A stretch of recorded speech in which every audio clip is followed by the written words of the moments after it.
Pinapatay nga ba ni former President Emilio Aguinaldo si General Antonio Luna? Mga kaibigan, noong ipinalabas ang pelikulang General Luna noong 2015 ay agad itong naging usap-usapan dito sa Pilipinas at nagdulot ng kontrobersya.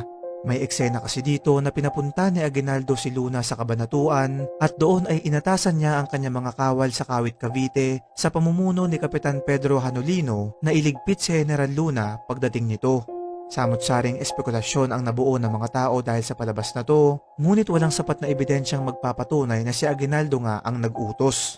Ilang beses din itong itinanggi ni Aguinaldo noong siya pa ay nabubuhay, kaya lang noong 2018 ay natagpuan ng orihinal na telegramang pinadala ni Aguinaldo kay Luna na naglalaman ng mensahe na pinapapunta nga niya si Luna sa Kabanatuan.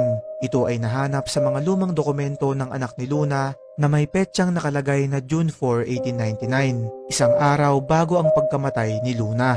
Ayon naman sa historia na si Ambet Ocampo, ay hindi raw si Aguinaldo ang totoong nagpapatay kay Luna, kundi ang kanyang ina na si Trinidad Villanueva.